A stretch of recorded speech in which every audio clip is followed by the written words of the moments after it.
Near the Northamptonshire town of Kettering and occupying 100 acres of delightful open spaces stands Wicksteed Park. Dating from the period of the First World War, the park has continuously developed through the years into the attractive recreational centre it is today. Situated in the quiet, flower-filled sunken garden and presented by the people of the district is a memorial to the donor and founder of the park, the late Charles Wicksteed.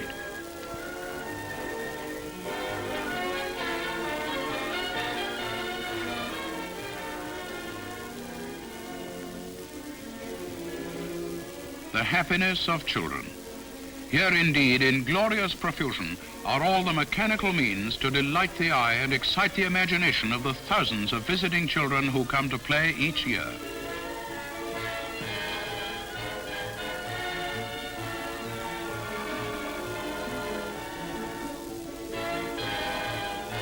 In addition to expressing the wish that admission to the park should be free, the founder gave much personal attention to the design of these amusements to make them strong, safe, and damage-proof.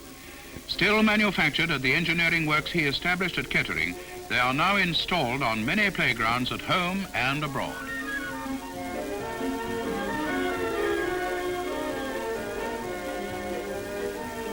Not every enjoyment is confined to swings, slides, and seesaws, however. One of the most popular pleasures is to take a trip round the park on the miniature lakeside railway. This was the last of Charles Wicksteed's many far-seeing enterprises before his death in 1931. The carefree atmosphere pervading every activity is very well typified here. Parents join with children in taking their seats before leaving for a novel ride past the park's many varied attractions. One train alone is hardly ever sufficient to cope with all the eager passengers waiting at the station, and the romantically named Lady of the Lake operates with a second engine, King Arthur, on this busy day-long service. The two 33-year-old locomotives, both originally petrol-driven, have been powered for the past 3 years by Perkins P3 diesel engines. From their introduction, they have achieved a fine record of trouble-free starting and impressive pulling power.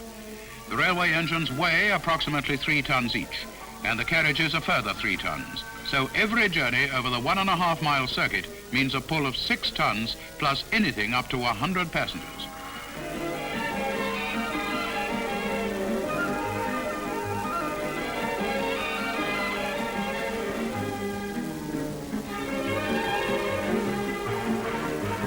These sturdy locomotives, operating 7 days a week during the peak season from June to August, have carried 300,000 people in 1 year.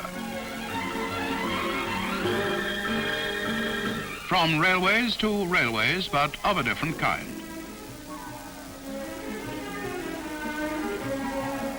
The miniature car track is a more recent addition to the children's amusements. Yet, who knows, already the park may have inspired a second Sterling Moss or Sheila Van Dam.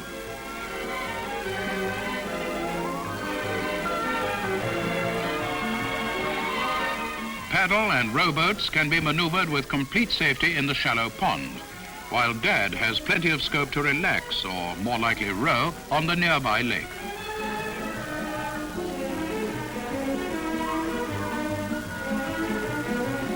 One of the biggest thrills in the summer months is provided by this water chute, which never fails to attract the more adventurous spirits who eagerly await their turn.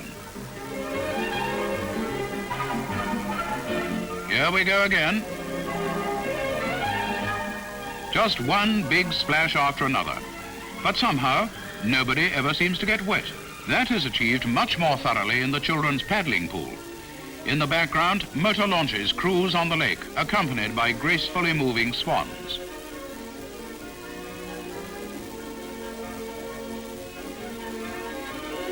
This brief visit can give only a momentary impression of the many things to see and do at Wicksteed Park. As the time comes to leave, we are able to take a final look at one of the 2 diesel-engine trains. Still filled to capacity, they play their own particular part in making a reality of the dream of Charles Wicksteed.